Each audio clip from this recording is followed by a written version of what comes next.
Assalamualaikum warahmatullahi wabarakatuh.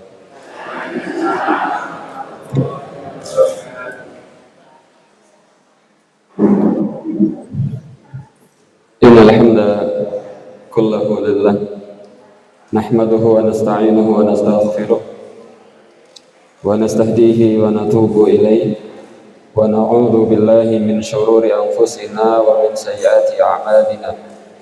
May yahdihillahu fala mudilla lahu wa may yudlil fala hadiya lahu. Asyhadu an la ilaha illallah wahdahu la syarika lah wa asyhadu anna Muhammadan abduhu wa rasuluhu la nabiyya wa la rasula ba'da. Allahumma salli wa sallim wa barik ala nabiyyina Muhammad wa ala alihi wa ashabihi ajma'in. A'udzu billahi minasyaitonir rajim. Ya ayyuhalladzina amanu taqullaha haqqa tuqatih wa la tamutunna illa wa antum muslimun. Rabbi shrah li sadri wa yassir li amri wahlul 'uqdatam min lisani yafqahu qawli. Allahumma 'allimna ma yanfa'una wanfa'na bima 'allamtana wa zidna ilma. Amma ba'd, ikhwani fillah rahimani wa rahimakumullah. Bapak Ibu yang semoga senantiasa dirahmati oleh Allah Subhanahu wa taala.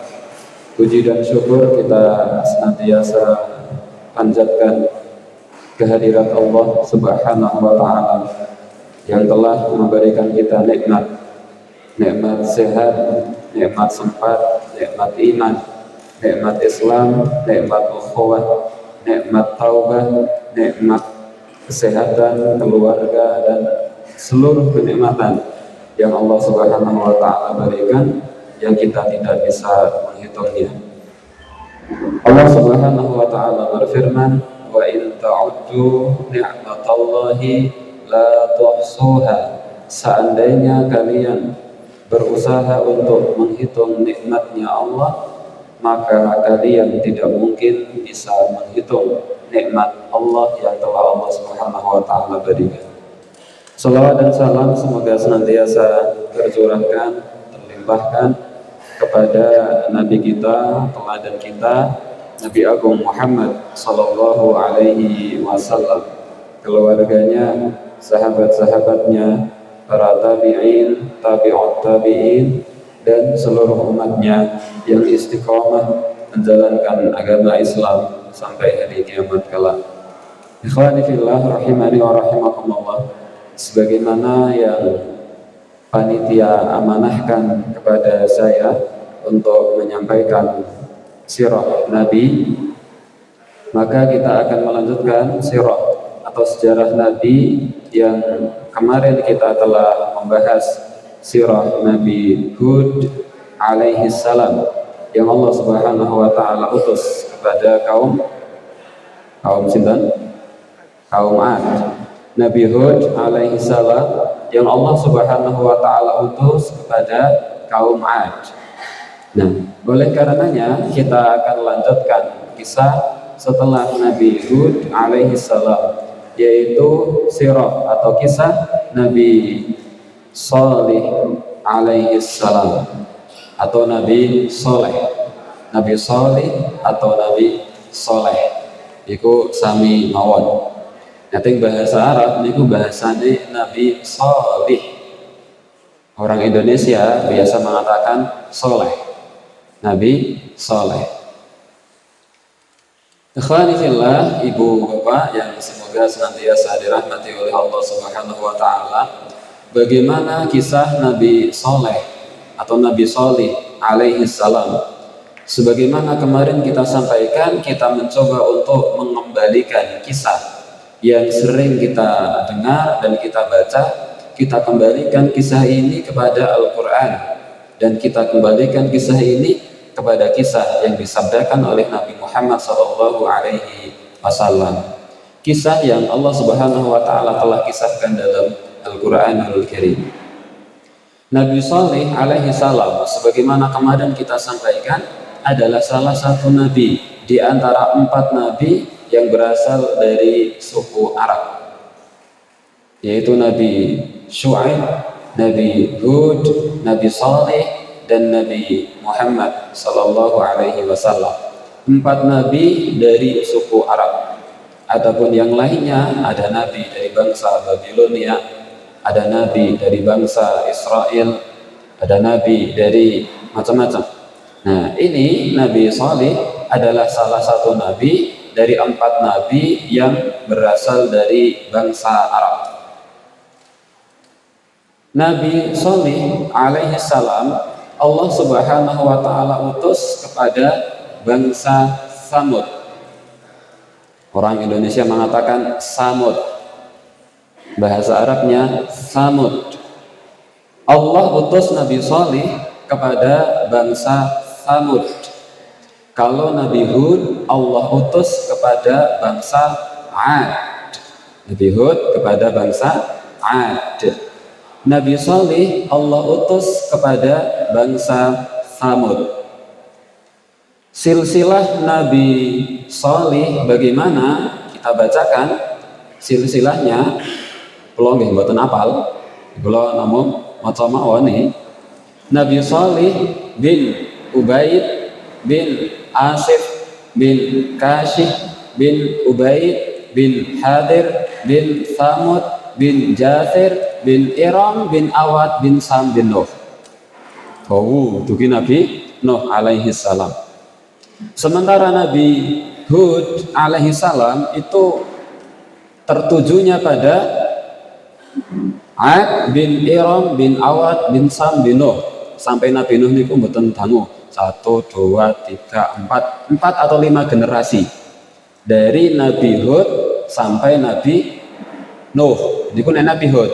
Tetapi Nabi Saleh sampai ke Nabi Nuh alaihi salam ada 1, 2, 3, 4, 5, 6, 7, 8, 9, 10, 11 sampai 12 generasi. Berarti niki pun angel ngitung niku. Bapake atasnya bapak niku mbah, inggile mbah niku buyut, inggile buyut niku canggah, inggile canggah niku pareng. Wah, pareng. Utek-utek wah bingung kula. Nek cah nom niku pun mboten apal ngoten niku. Nah, niku dugi 11 niku napa namine ngoten niku to. Niku saking Nabi Saleh dugi Nabi Nuh alaihi salam.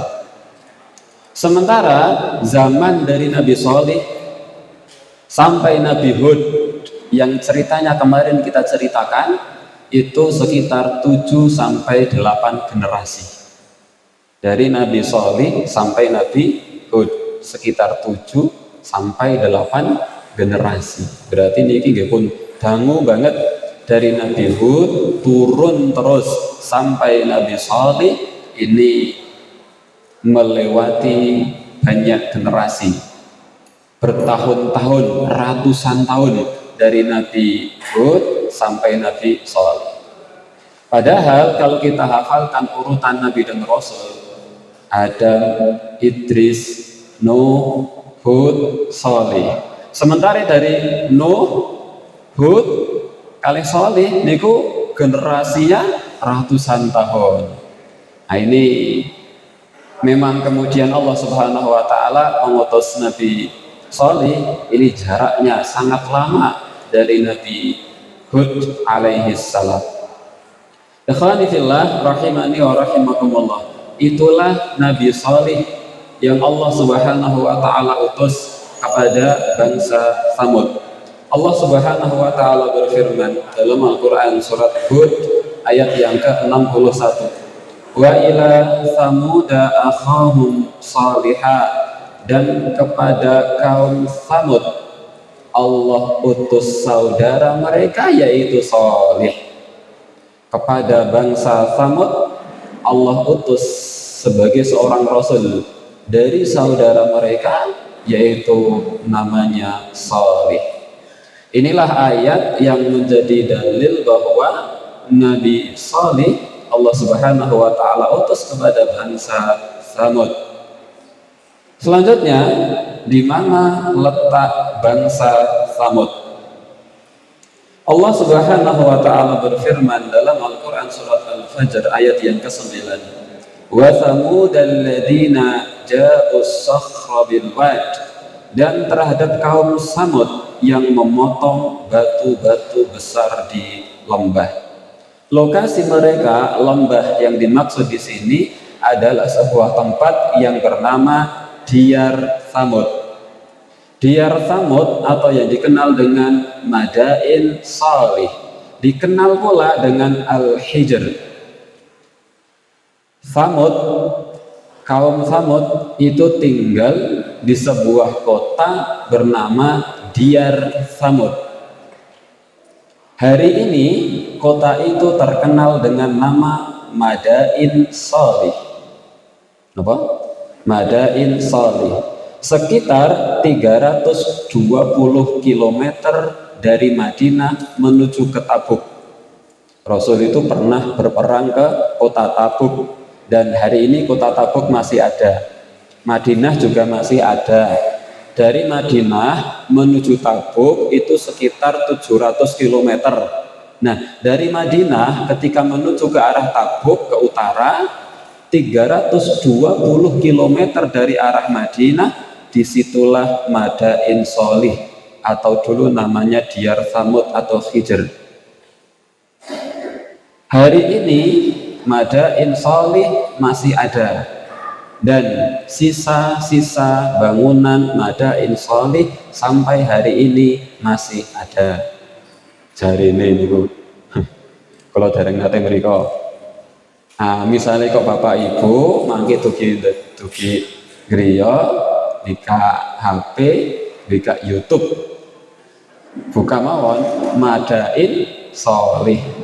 Banyak YouTuber yang sudah mereview, mereview kota Madain Salih. Namanya Madain Salih, pertengahan antara Madinah dengan kota Tabuk. Hari ini masih ada sisa-sisa peninggalan dan bangunan-bangunan yang dibuat oleh kaum Thamud, yaitu kaumnya Nabi Salih alaihissalam. Hari ini masih ada, karena memang bangunan mereka itu adalah bangunan yang terbuat dari batu gua yang kokoh, tidak berupa batu bata yang disusun, tidak. Nah, kenapa mereka membuat bangunan yang seperti itu? Nanti ada kisahnya. Kenapa kok bangunan mereka dibuat dengan bangunan seperti itu? Ini kota Thamud, tempat tinggalnya kaum Nabi Salih. Hari ini ada di kota namanya Madain Salih, 320 km ke arah utara dari kota Madinah. Bapak Ibu menawi saweg umroh misale kok apa nih dijai mriko, ya berarti beruntung. Oh ini kota Madain Salih, kotanya dulu tempat tinggal Nabi Salih bersama kaumnya, yaitu kaum Thamud. Ikhwani fillah rahimani wa rahimakumullah. Itulah Nabi Salih yang Allah Subhanahu wa taala utus kepada kaum Thamud, yang letaknya ada di utara kota Madinah berjarak 320 km. Bagaimana dakwah Nabi Salih alaihi salam kepada kaumnya? Kaumnya Nabi Salih adalah kaum yang mereka mulai menyembah kepada selain Allah Subhanahu wa taala. Di mana dulu Nabi Hud alaihi salam Allah Subhanahu wa taala utus kepada bangsa Ad. Allah hancurkan kaum Ad dengan angin yang luar biasa selama 7 hari 8 malam. 8 hari 7 malam. Kemudian yang tersisa hanyalah Nabi Hud dan orang-orang yang beriman kepada Nabi Hud. Maka mereka kemudian beranak pinak, manusia ini kenapa berkembang, dia memiliki banyak keturunan sampai 7 generasi, maka lahirlah banyak sekali orang. Dan setelah 7 generasi yang kemudian artinya sudah ratusan tahun, 7 generasi ini pula ratusan tahun, zaman kemerdekaan tuh kisah ini pula sekian tahun ya, hampir 80 tahun ya. Ini kemauan sahabat 2 generasi. Bapak Ikulo, nah Bapak Ikulo niku ngirin menangi zaman awal-awal kemerdekaan, tetapi tidak ikut perang. Nah kalau mbah saya ikut perang, padahal baru 2 generasi saja hampir 100 tahun. Ini kena 7 generasi atau 8 generasi berarti ratusan tahun, mungkin 300 tahun, mungkin 400 tahun, tidak disebutkan berapa ratus tahunnya, hanya sekitar 7 generasi. Maka selama ratusan tahun ini kemudian mereka mulai melupakan kembali syariat Nabi Hud. Mereka sudah lupa dengan ajaran-ajaran yang dibawa oleh Nabi Hud. Akhirnya mereka meninggalkan syariat Nabi Hud. Mereka kemudian mulai menyembah kepada selain Allah Subhanahu wa ta'ala. Mereka menyembah berhala-berhala. Maka Allah Subhanahu wa ta'ala utus kepadanya seorang nabi dari bangsa mereka yang bernama Nabi Shalih alaihi salam. Bagaimana dakwah Nabi Shalih alaihi salam? Yang pertama, Nabi Shalih alaihi salam mendakwahkan tauhid. Dan inilah dakwah yang didakwahkan oleh semua rasul, di mana Allah Subhanahu wa taala berfirman, "Wa laqad ba'atsna fi kulli ummatir rasula." Kami utus setiap rasul, setiap umat satu orang rasul. An ya'budullah, supaya mereka semua menyembahnya kepada Allah saja.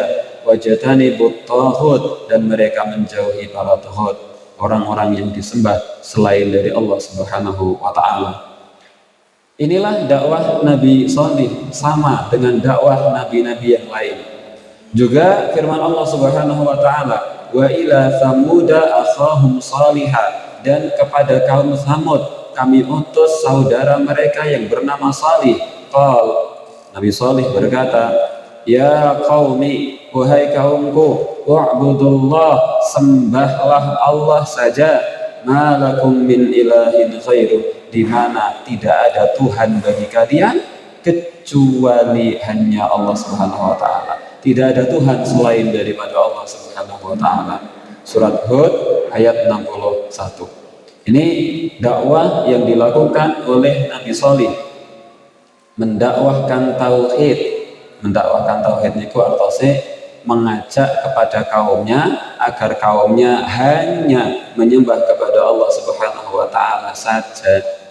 Dan itu yang didakwahkan oleh Nabi Muhammad, didakwahkan oleh Nabi Isa, didakwahkan oleh Nabi Musa, didakwahkan oleh Nabi Nuh. Semuanya mengajak agar manusia menyembah hanya kepada Allah Subhanahu wa ta'ala tok. Bahasanya tembarak tambahi til, tok til, hanya menyembah kepada Allah Subhanahu wa ta'ala tok til, dan tidak menyembah kepada selain Allah Subhanahu wa ta'ala. Itu yang pertama, dakwah yang dilakukan oleh Nabi Shalih alaihi salam. Yang kedua, dakwah yang dilakukan oleh Nabi Shalih kepada bangsanya, yaitu bangsa Thamud, adalah bahwa Nabi Shalih mengingatkan mereka akan anugerah-anugerah yang Allah berikan kepada mereka, seperti yang dilakukan oleh Nabi Hud alaihi salam kemarin. Allah Ta'ala berfirman, huwa ansha'akum minal ardi wasta'marakum fiha. Dia Allah telah menciptakanmu dari tanah, wahai bangsa Thamud, dan menjadikanmu memakmurkannya. Fastaghfiruh, maka taubatlah kalian semua kepada Allah Subhanahu wa ta'ala. Tsumma tubu, kemudian bertaubatlah kalian kepadanya. Ilaihi, inna rabbi qaribun mujib, sesungguhnya Tuhanku sangat dekat rahmatnya dan memperkenankan doa. Hud ayat 61.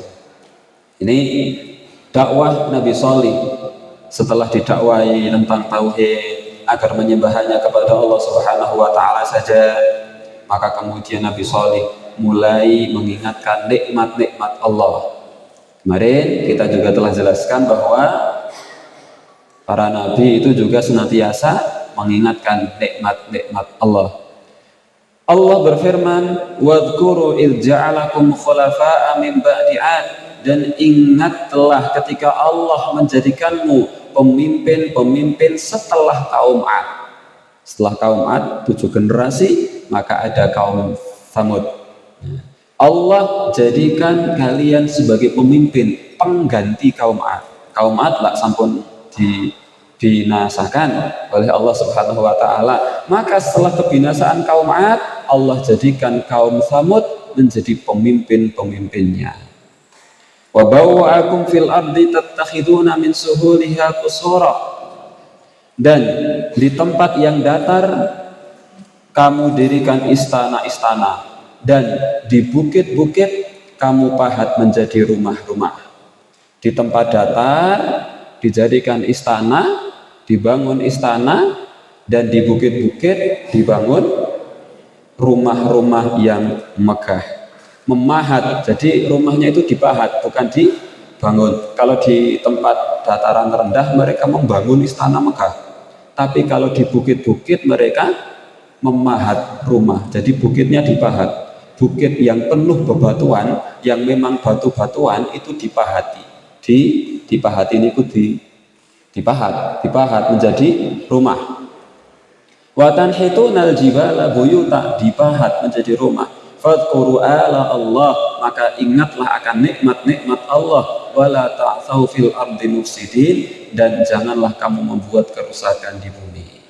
Pertanyaannya, kenapa kaum Tsamud memahat bukit-bukit pegunungan jadi rumah-rumah, dan hari ini masih ada, yaitu tadi di kota Madain Shalih, bukit-bukitnya masih ada rumahnya, bahkan tempat tidur mereka masih ada. Tentu tempat tidurnya ini bukan tempat tidur yang terbuat dari spring bed, sudah hancur spring bed. Tempat tidur mereka juga tempat tidur yang mereka pahat. Rumah mereka, rumah yang mereka pahat, di mana sebelumnya tidak ada orang yang punya pikiran seperti itu. Tapi mereka membuat rumah, tetapi dengan cara memahat bukit-bukit. Para ulama menjelaskan bahwa kenapa mereka melakukan seperti itu, karena umur mereka panjang luar biasa, ratusan tahun. Sehingga ketika mereka membuat rumah biasa di dataran rendah, yang istana-istana itu, rumahnya sudah rusak sebelum mereka meninggal dunia. Mereka buat rumah lagi, rumahnya rusak lagi, karena saking panjangnya umur mereka. Maka agar tidak rusak, mereka tidak bola-bali damel omah, maka mereka memahat bukit-bukit sehingga awet. Sampai hari ini bukitnya masih ada, rumah mereka masih ada, orangnya yang sudah nggak ada. Ketika itu mereka membuat bukit-bukit di rumah, membuat rumah-rumah di bukit. Nah, bukit-bukit di rumah, membuat rumah-rumah di bukit. Kenapa?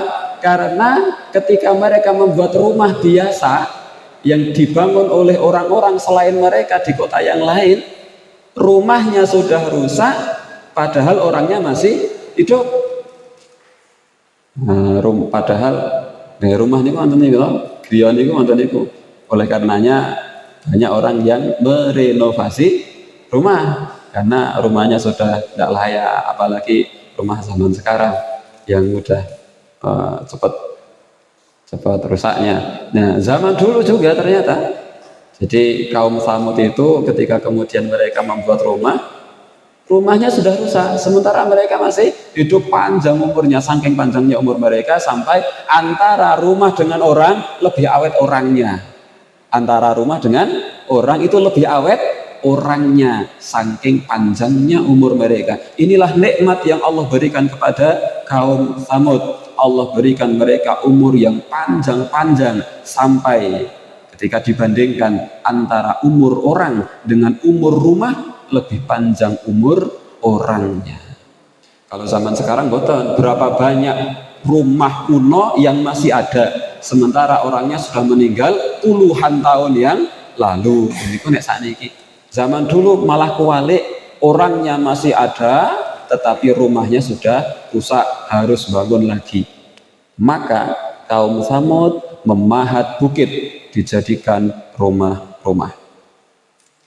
Inilah nikmat yang Allah Subhanahu wa taala berikan kepada mereka, dan itulah kenikmatan yang diingatkan oleh Nabi Shalih kepada kaumnya, yaitu bangsa Tsamud. Yang ketiga, dakwah yang dilakukan oleh Nabi Shalih alaihi salam adalah dengan memberikan peringatan. Allah berfirman, "Wadhkuru idz ja'alakum khulafa'a min ba'di 'ad." Ingatlah ketika Dia menjadikan kamu khalifah-khalifah setelah kaum 'Ad. Hingga akhir ayat, wala ta'tsaw fil ardi mufsidin. Jangan kalian membuat kerusakan di atas muka bumi. Surat Al-A'raf ayat 74. Ini Nabi Shalih mendakwai kaum Tsamud. Selanjutnya, bagaimana sikap kaum Tsamud setelah didakwai oleh Nabi Shalih? Yang pertama, sikap kaum Tsamud mendustakan Nabi Shalih alaihi salam. Ini sikapnya kaum Tsamud. Allah berfirman, kadzabat Tsamud bin nuzur. Kaum Tsamud pun mendustakan peringatan itu. Al-Qamar ayat 23. Ini dakwah pertama langsung didustakan. Ini mboten kok njur mikir janjane Nabi Shalih iki bener apa ora ya. Mboten menggo mikir-mikir, sudah langsung didustakan. Tidak mau beriman kepada Nabi Shalih alaihi salam. Hanya sebagian kecil dari mereka yang beriman, dan orang-orang yang beriman kepada Nabi Shalih itu adalah orang-orang fakir di antara mereka, orang-orang miskin, orang-orang yang lemah. Sementara orang-orang kaya, orang yang kuasa, orang yang kuat mengingkari dan mendustakan dakwahnya Nabi Shalih alaihi salam.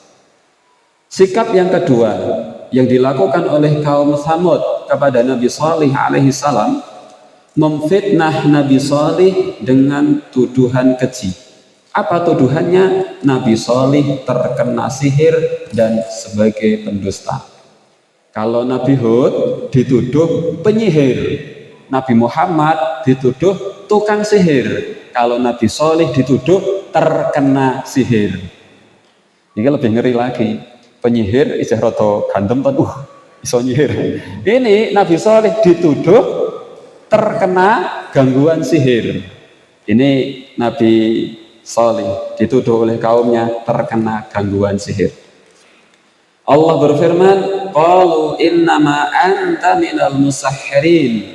Mereka berkata, wahai Shalih, sungguh engkau hanyalah termasuk orang yang kena sihir. Asy-Syu'ara 153. Ini perlakuan dari kaum Tsamud kepada Nabi Shalih alaihi salam. Allah berfirman, ini sekali lagi kita sampaikan, kita hanya membacakan firman Allah supaya kemudian kisah ini memang berasal dari firman Allah Subhanahu wa taala, bukan berasal dari jarine, tapi berasal dari firman Allah dari Al-Qur'anul Karim. A'ulqiya dzikru alaihi min bainina bal huwa kadzdzabun asyir. Bagaimana mungkin wahyu itu diturunkan kepada Shalih, bukan kepada kami? Bal huwa kadzdzabun asyir. Pasti Shalih ini adalah seorang pendusta dan sombong. Nah, ini perkataan kaum Tsamud kepada Nabi Shalih, dituduh kena sihir, dituduh pendusta. Ini surat Al-Qamar ayat 25. Sikap yang kedua. Sikap yang pertama mendustakan Nabi Shalih.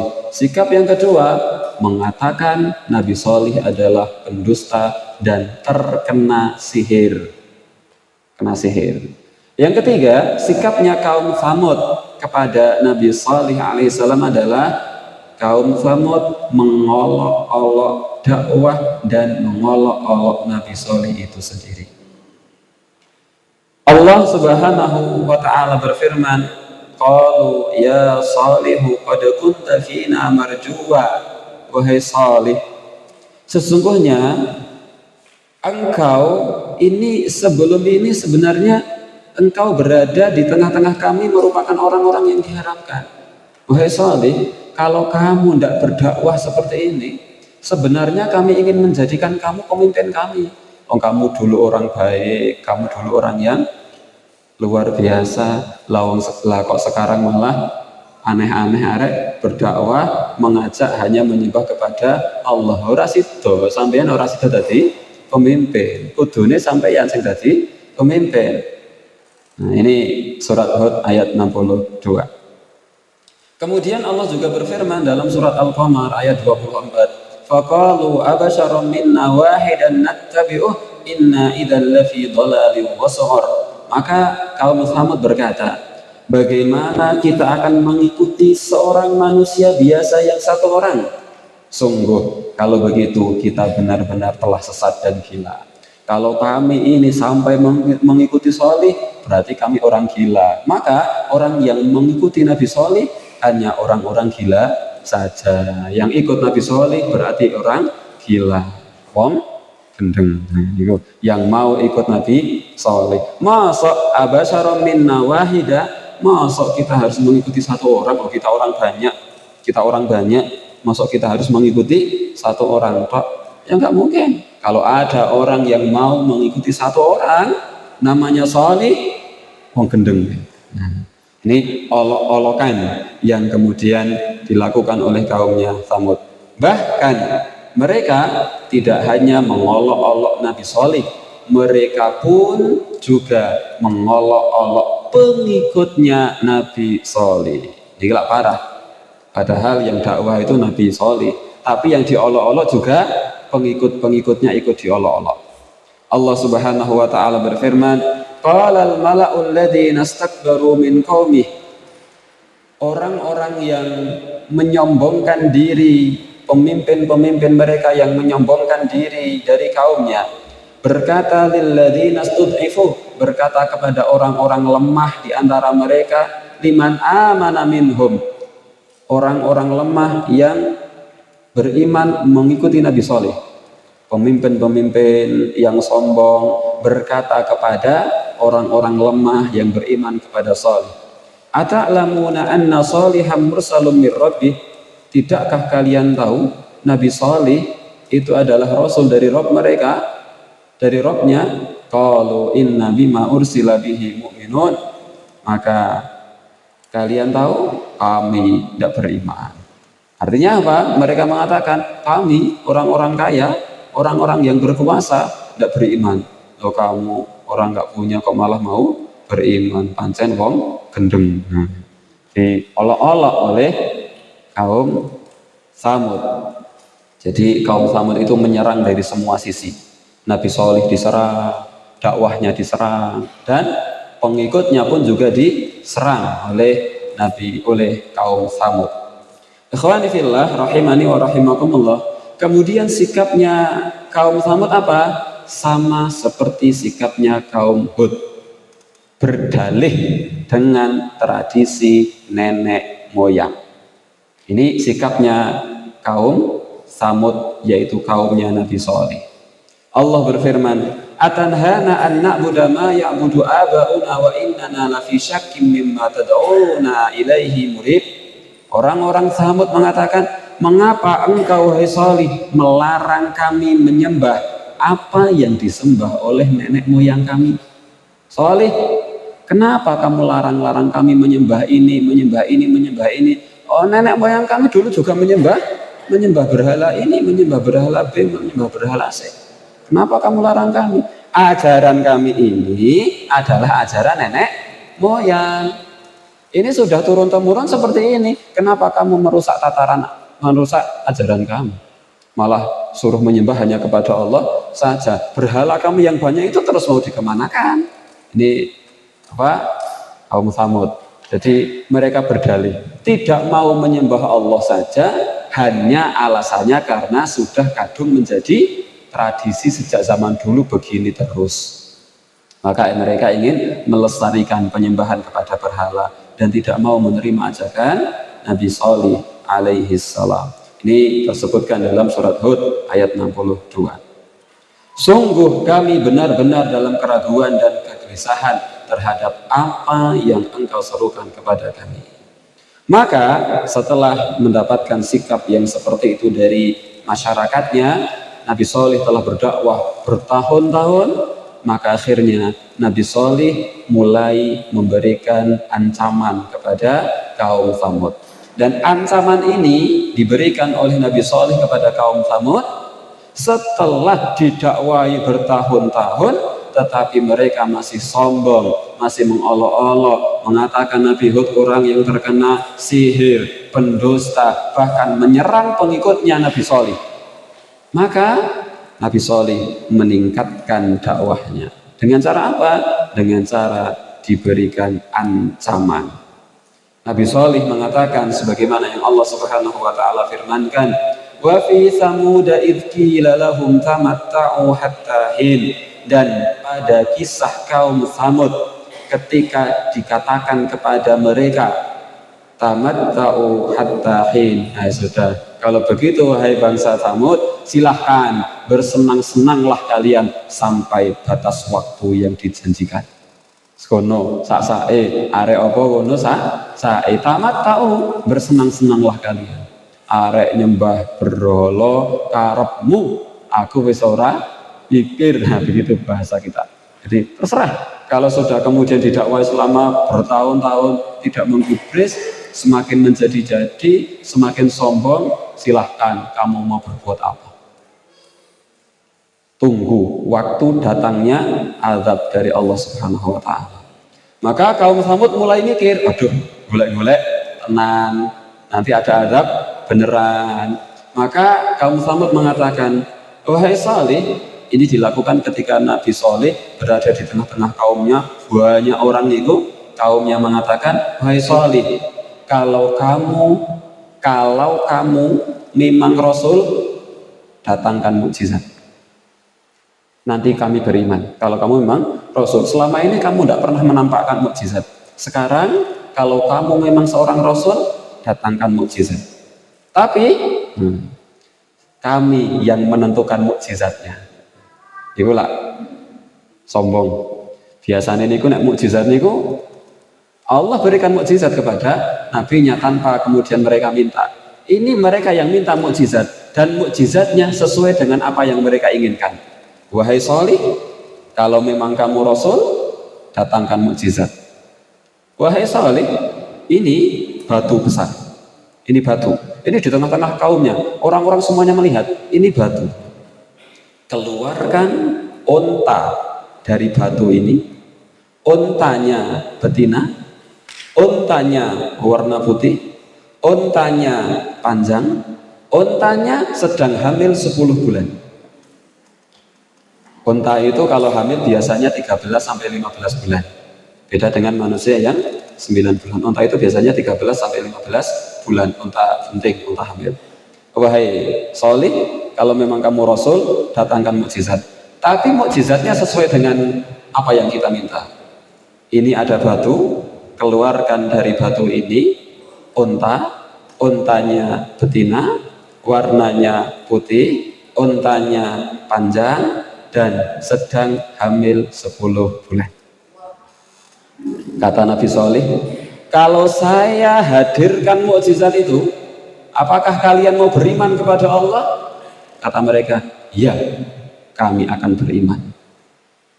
Nabi Shalih alaihissalam kemudian sholat menghadap kepada Allah Subhanahu wa taala, tertunduk meminta mukjizat itu kepada Allah Subhanahu wa taala demi agar mereka beriman dan selamat dari neraka.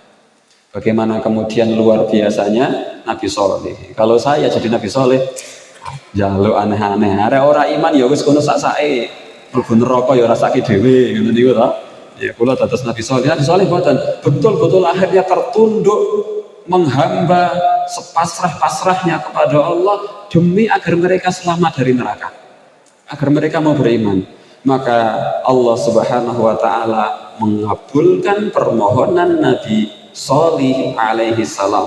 Allah keluarkan dari batu, keluar tiba-tiba batunya terbelah, mak bedunduk niku enten ontanya betina, warnanya putih, panjang, sedang hamil 10 bulan, persis seperti apa yang diminta oleh kaum Samud kepada Nabi Shalih alaihissalam.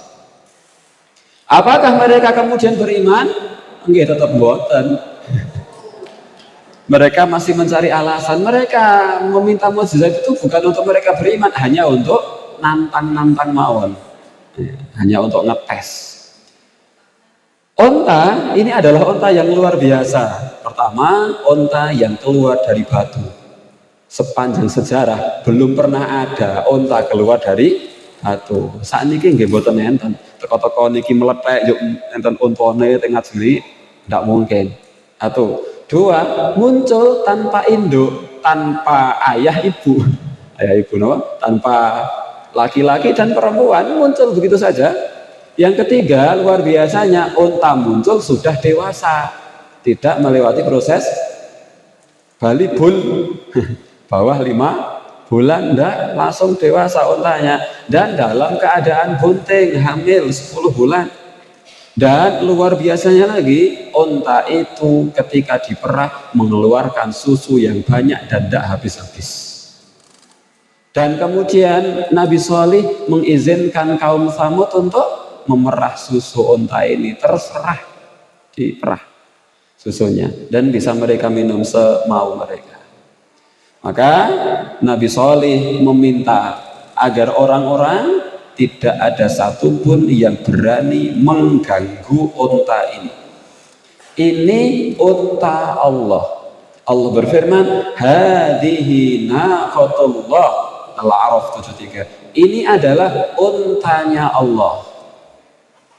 Ini unta yang paling luar biasa sejagat. Diberi julukan naqatullah. Naqah itu unta, Allah itu Allah. Naqatullah, untanya Allah. Ketika disandingkan dengan nama Allah, menunjukkan sesuatu yang luar biasa. Contoh, Khalilullah, kekasihnya Allah. Contoh, Baitullah, rumahnya Allah, menunjukkan ini luar biasa. Dan unta itu disandingkan atau diidhofahkan dengan kalimat Allah. Naqatullah, untanya Allah. Nabi Shalih mengatakan, hadihi naqatullah, ini untanya Allah. Lakum ayatan, untuk kalian sebagai sebuah mukjizat.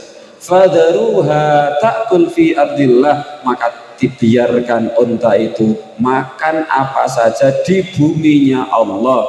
Ini untanya Allah, ini buminya Allah. Terserah untanya Allah mau makan apa saja di buminya Allah. Jangan pernah ada yang mengganggu, jangan pernah ada yang menghalang-halangi. Kalau mau makan di rumput manapun terserah, tidak boleh ada yang menghalang-halangi. Ini untuk unta mukjizat.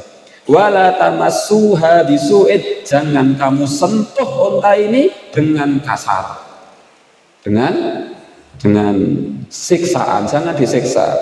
Fayakhudhakum adzabun alim, kalau kamu menyiksa unta ini, menghalang-halangi, tidak membiarkan makan, maka kamu akan ditimpa azab yang pedih. Allah berfirman, qala hadhihi naqatul laha syirbu wa lakum syirbu yaumin ma'lum. Shalih menjawab, ini unta betina yang berhak mendapatkan giliran minum, dan kamu juga berhak mendapatkan minum pada hari yang ditentukan. Asy-Syu'ara 155. Jadi Nabi Shalih memberikan peraturan, ada sumur di sana banyak sumur. Hari ini adalah jatah unta untuk minum air di sumur itu. Hari besok jatah kaum Tsamud, selalu bergiliran, tidak boleh dilanggar. Hari sekarang berarti jatah unta, hari besok berarti jatah kaum Tsamud untuk ambil air. Hari besoknya jatah unta minum di sumur itu. Hari besoknya jatah kaum Tsamud mengambil air di sumur itu. Ketika hari di mana jatahnya unta ambil air atau minum di sumur itu, maka kaum Tsamud boleh memerah susunya unta. Ini luar biasa yang Allah berikan kepada kaum Tsamud. Jadi setiap hari mereka minum air, hari berikutnya minum susu, hari besok minum air, hari besok minum susu, yang susunya luar biasa, nggak habis-habis. Betapa nikmat luar biasa yang Allah Subhanahu wa Ta'ala berikan kepada bangsa Tsamud. Tetapi wataknya mereka bosen, mosok susah susu, bosen. Akhirnya kami mau minta air saja, gak usah susu. Ini persis seperti Bani Israel. Bani Israel itu dulu minta makanan langsung dari langit, gitu. Allah beri, namanya manna sama salwa. Mana besok salwa, mana salwa. Mereka bosen. Ya Musa, wahai Musa, kenapa kami hanya mendapatkan manna salwa, mana salwa. Mbok kami diberikan bawang, adas, kacang-kacangan, diberikan makanan dari surga, malah minta makanan dari tanah, persis Bani Israil. Nah, ini kaum Samud seperti itu, bosan. Akhirnya mereka, wah ini kita buat trik saja, kita sembelih saja untanya. Padahal unta mukjizat, menghalang-halangi saja nggak boleh, apalagi membunuh. Allah berfirman, fa'aqarun naqata, akhirnya mereka berhasil membunuh unta. Wa atau an amri rabbihim, mereka angkuh terhadap perintah Tuhannya. Wa qalu, dan mereka berkata kepada Nabi Shalih setelah untanya disembelih, mati untone, mereka berkata kepada Nabi Shalih, wahai Shalih, ini untanya sudah mati, i'tina bima ta'iduna in kunta minal mursalin, sekarang datangkan azab Allah kalau kamu memang seorang rasul. Nantang terus. Kemarin beberapa tahun sebelumnya, wahai Shalih, kalau kamu memang rasul, datangkan mukjizat. Unta keluar dari batu, untanya putih, betina, panjang, hamil 10 bulan. Betul-betul didatangkan, sudah diberi susu, air, malah disembelih. Setelah disembelih, wahai Shalih, kalau kamu memang betul-betul rasul, datangkan adabnya Allah. Padahal kemarin sudah minta bukti kalau Nabi Shalih seorang rasul. Bukti itu datang. Mereka tahu itu. Unta betul-betul mereka lihat dengan mata kepala, unta keluar dari batu. Namanya wong sing pun napa niku namanya? Pun ngeyel, pun atos, angel kandhanane. Nah niku wis malah tambah nantang, malah njuk disembelih. Shalih niki, iktina ya Shalih, iktina bima ta'iduna, ya Shalih iktina bima ta'iduna. Shalih, kalau kamu memang rasul, datangkan azab Allah sekarang. Nabi Shalih memberi peringatan. Baik. Nah, Nabi Shalih, bagus. Oke, ya bahasanya kita, oke. Fa'aqaruha, maka kemudian setelah mereka menyembelih unta itu, faqal, Shalih berkata, tamatta'u fi darikum thalathata ayyam, bersenang-senanglah kalian di rumah kalian 3 hari. Waktunya tinggal 3 hari. Datangnya azab Allah 3 hari lagi. Bersenang-senanglah kalian thalathata ayyam, 3 hari saja. Surat Hud ayat 65. Dzalika wa'dun ghairu makdzub, itulah janji yang tidak akan didustakan. Maka mereka menyesal, waduh, malah tak disembelih, tetapi penyesalan mereka bukan penyesalan taubat. Penyesalan mereka semakin membuat mereka panik, membuat mereka gelisah, karena mereka tahu azab akan datang. Kemarin minta untanya datang. Mereka minta azab, mereka tahu azabnya pasti akan datang. Tetapi mereka bukan malah bertaubat, mereka malah berencana membunuh Nabi Shalih. Sekarang sudah dibunuh ini unta, sekalian saja nabinya dibunuh. Mereka membuat kesepakatan, 9 orang membuat kesepakatan kemudian untuk membunuh Nabi Shalih, tapi Allah Subhanahu wa taala menyelamatkan Nabi Shalih alaihi salam. Maka setelah 3 hari mereka dalam kegelisahan, mereka dalam kepanikan karena mereka tahu azab Allah akan datang, maka akhirnya kemudian Allah menurunkan azab berupa apa? Gempa yang pertama. Kalau Nabi Nuh azabnya berupa, kaum Nabi Nuh azabnya berupa banjir. Kalau Nabi Hud azabnya berupa angin yang luar biasa selama 8 malam 7 hari, 7 hari 8 malam, 7 malam 8 hari. Tetapi kaumnya Nabi Shalih azabnya berupa gempa. Mesti enten sing mikir, banser itu Nabi kok akhirnya diazab terus.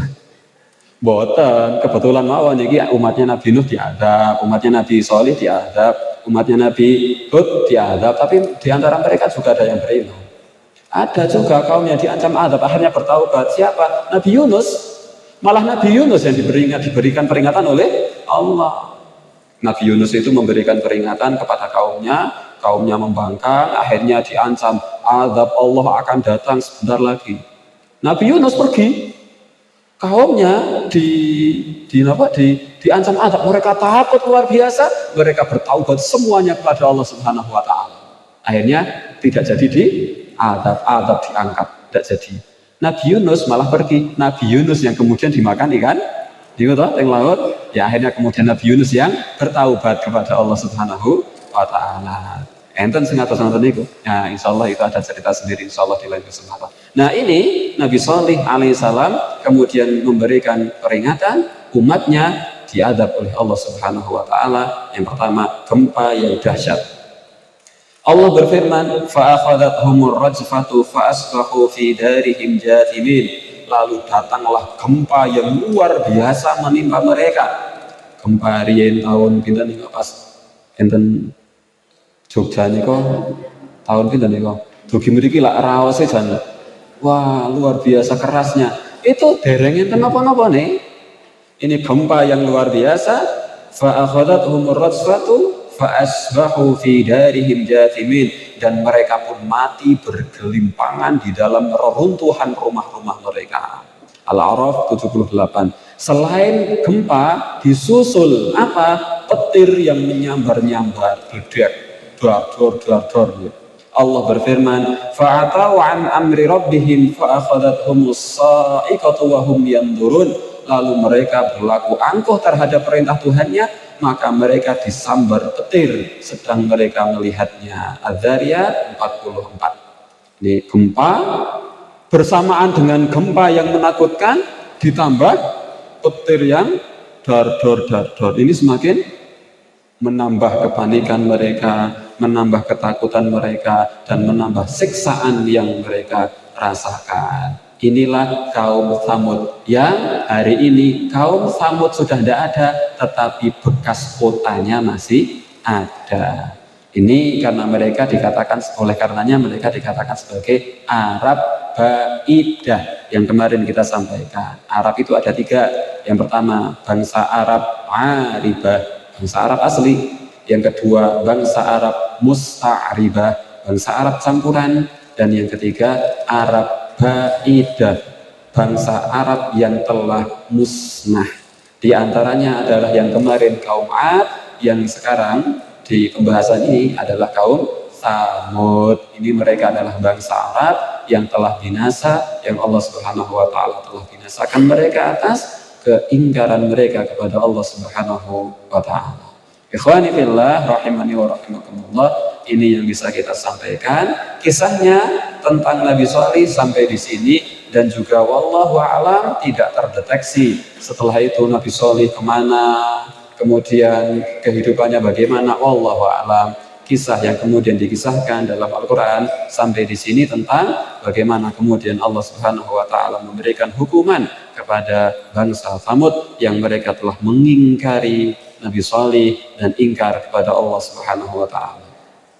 Ikhwani fillah rahimani wa rahimakumullah, ini yang bisa kita sampaikan. Salah dari saya, benarnya dari Allah Subhanahu wa taala. Sampun setengah jam, sampun jam 9 kurang 1 menit. Apabila ada kesalahan, mohon maaf yang sebesar-besarnya. Semoga kita bisa mengambil pelajaran kenapa Allah menceritakan kisah ini dalam Al-Quran.